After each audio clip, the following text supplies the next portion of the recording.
Good afternoon everyone, and thanks for coming along to my presentation today for my assignment for EDN 509 Inclusive Education. I'm Enrico Luccarini, as you know, and I will be today presenting a literature review to you all based on one of the topics from the unit guide for the unit, which is learning difficulties and disorders.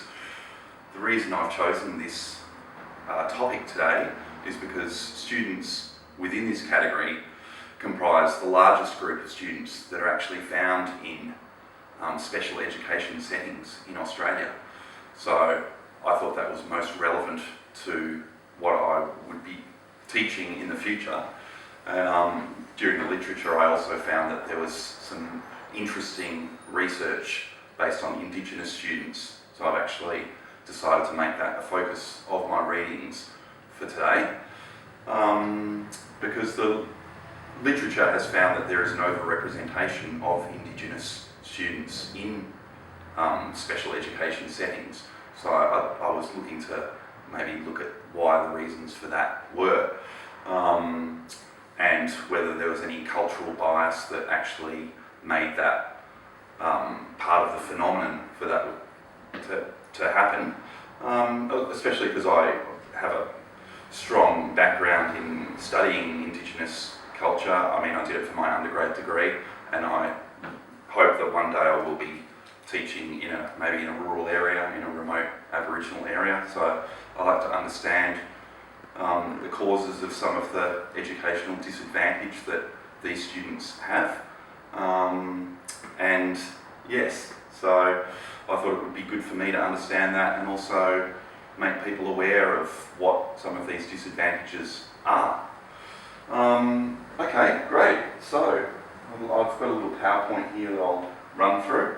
First of all, we're going to talk about learning difficulties and disorders and what they are. I've already said that yes, students with this type of disorder comprise the largest group in special education settings, and when these students fail, it's a question as to why they have failed, whether it's their own learning difficulty and disorder which has created them to fail, or whether that's an institutional disorder, whether that's the fault of the curriculum and the teachers. So, is it their inability or is it the system's inability? That's basically what I want to look at with learning disorders. So, I'm going to use the paradigm set by Elizabeth Toomey, 2003. There's an article that she wrote about the perspectives of failure, why there is failure, whether that failure is through the system or through the student.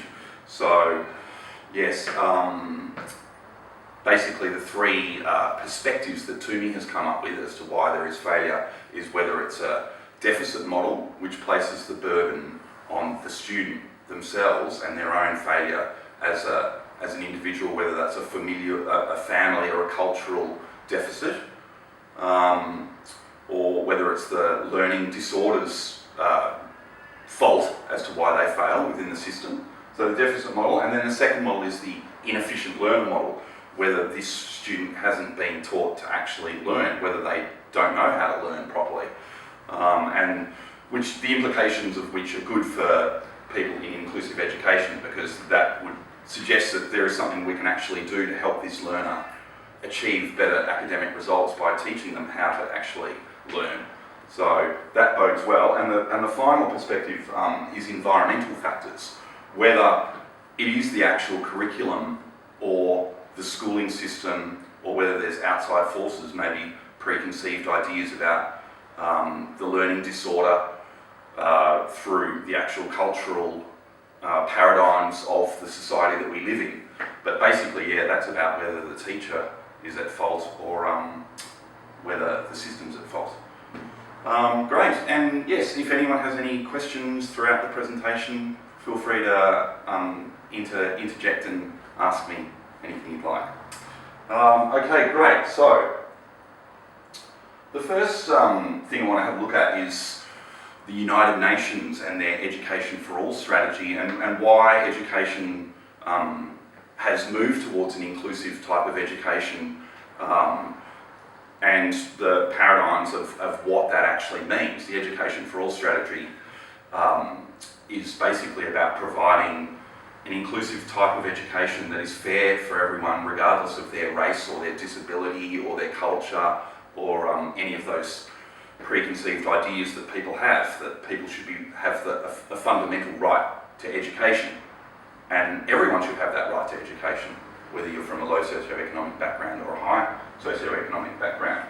So the Salamanca Statement, which was 1994, that was when inclusive education really got a push in the education system throughout the world. The Salamanca Statement said that yes, every child does have a fundamental right to education and that they should be given that opportunity to actually achieve that and to achieve an acceptable learning level of academic attainment through their learning. It also says that these children, everyone is different, all children have a right to be different, and that their rights and differences should be incorporated in the education system, and that basically the education system should be able to respond to that and actually accommodate these people. And one of the other tenets was that children with special needs should basically have a right to be a member and involved in a regular school setting, not in an exclusive setting that is away from the mainstream.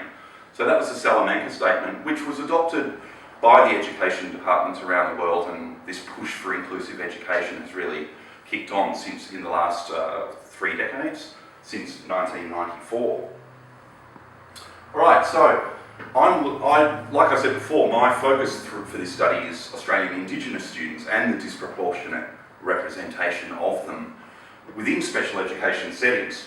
And why I mentioned the United Nations and Salamanca was to provide a base guideline as to whether there was any contravening of those guidelines within the Australian education system, whether they did have a fundamental right to achieve academically and whether our education system was actually incorporating their needs within it.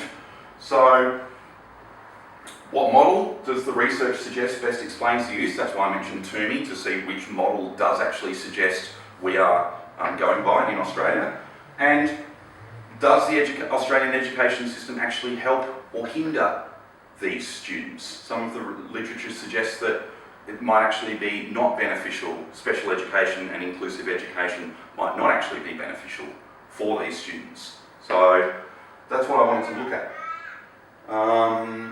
Excellent. So the first article I'm looking at is by Ainscow, From Exclusion to Inclusion is the name of the article. Ways of responding in schools to students with special needs.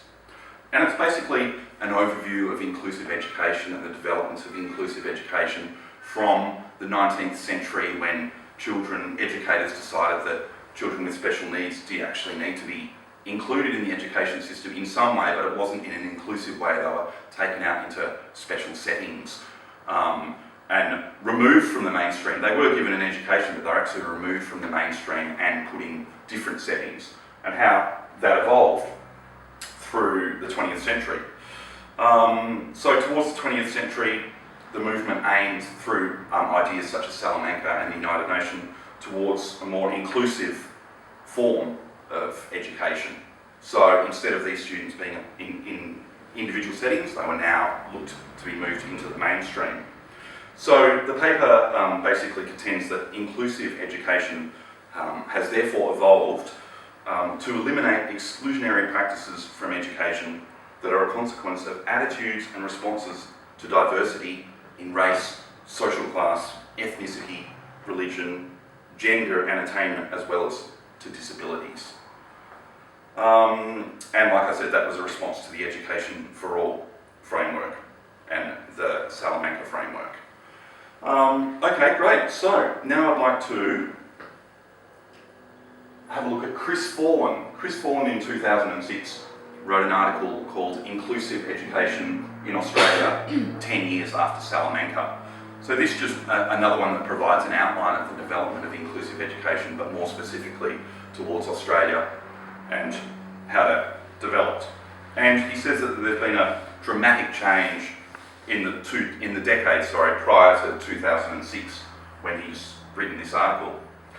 And although he agrees that the Salamanca Statement of 1994 was a major catalyst in moving this forwards, he says that education in Australia started to move towards an inclusive setting in the 1970s with a normalisation principle.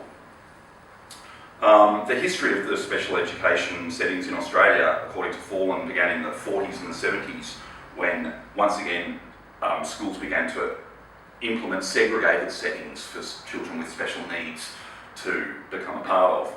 But during the 1970s, there were a few movements going through with the other social changes of the 1960s and 70s, one of which was the Carmel Report, which the Carmel Report in 1973 recommended government support for integration of these students into the normal education, which resulted in Commonwealth funding being directed to government schools in 1974. So the integration of these students with disabilities initially required the registration of these students, and they would be moved into a separate facility or class, and then would also be given an opportunity to move into a mainstream setting, but they were actually removed from the setting that the other children were in. So then this moved towards the mainstream era, where children would still be registered to participate, but they would actually then be a part of the regular classroom, and they'd be withdrawn from the regular classroom to participate in this rather than the other way around, or not at all. So following Salamanca, the focus changed towards inclusion in the general classroom, and the idea that schools should support all children regardless of their normative balance of cultural, racial, ethnic and ability levels. And also the passing of the Discrimination Act in 1992 also actually helped to facilitate this. And sorry, I forgot to mention, in the 1980s, one of the major pushes was actually because of the Year of Disability, the International Year of Disabled Persons, which was 1981. So suddenly there was a massive awareness about disabled people and how they should be integrated within society. So there was a push worldwide from that throughout the world.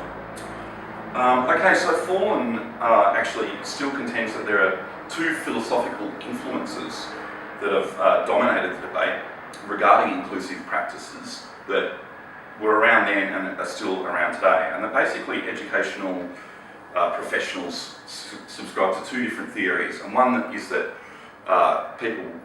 students with special disabilities should be included in the classroom all the time, the regular classroom all the time, or that they should be offered a variety of different services within a single educational facility or a single educational setting, but they should also be moved around within that educational setting.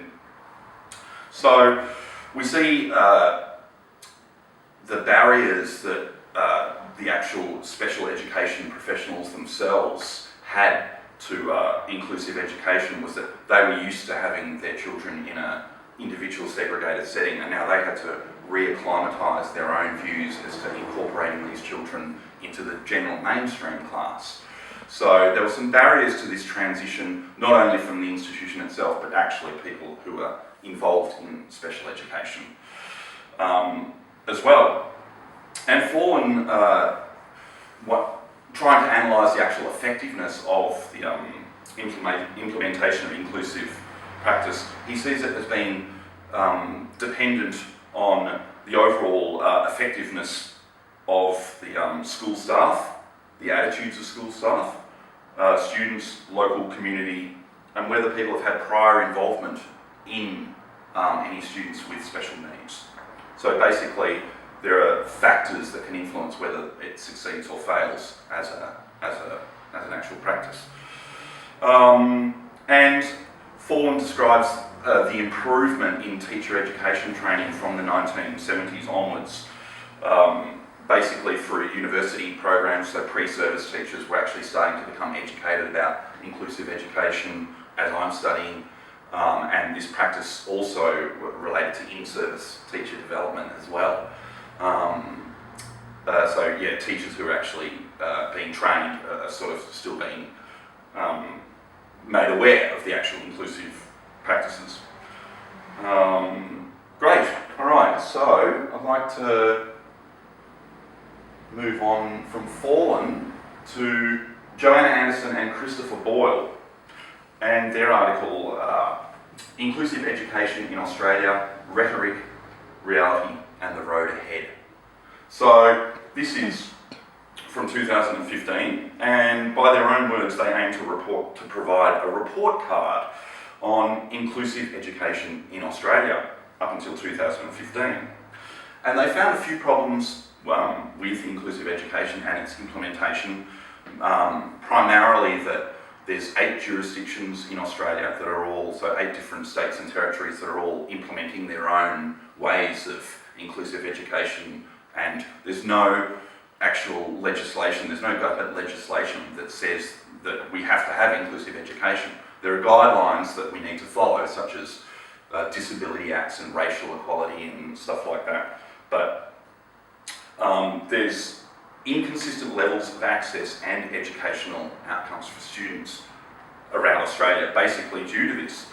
And they also found an overall increase in students who participate in alternative settings, and that increase has happened from the 90s, from the 80s and 90s, from the Salamanca Statement.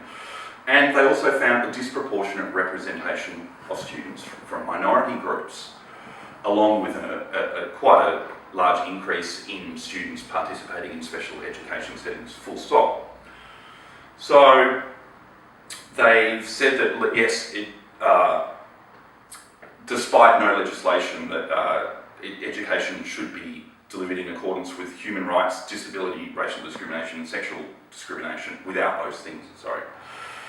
So the article actually argues that these legislative acts, such as racial discrimination and sexual discrimination, have had little impact on the provision of inclusive education in schools, and that many students are actually still being denied a right to inclusive education. So they actually say that the increasing rate is also occurring without any evidence to support improved academic outcomes. And it does also correlate to an overrepresentation of Indigenous students in these settings, which is where I first got the idea to actually focus on Indigenous students, because I thought this type of information was quite disturbing. And this disproportionality reflected in school suspension and exclusion statistics, and it found that Australians from low socioeconomic backgrounds who weren't achieving academically were more likely than their peers to also receive suspensions from school and be excluded from the setting.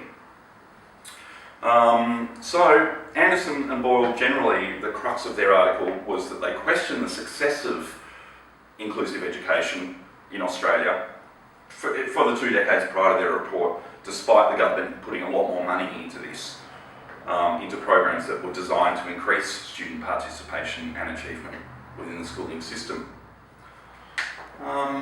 Okay.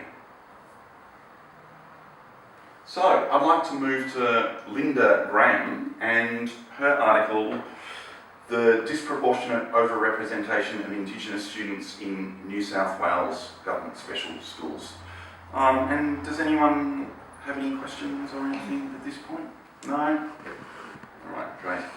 Okay, excellent. So yes, disproportionate overrepresentation of Indigenous students in New South Wales Government Special Schools. Sorry, just get a little bit of water.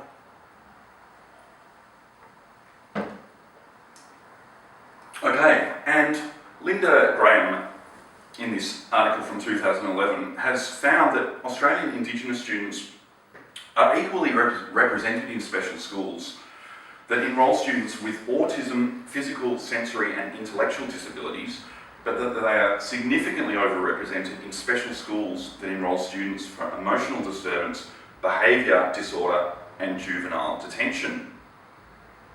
So she looks at some literature from North America and Europe, and this phenomenon does exist throughout the world with minority groups, whether they're racial minority or sexual minority groups, but this overrepresentation dates back to the 1960s and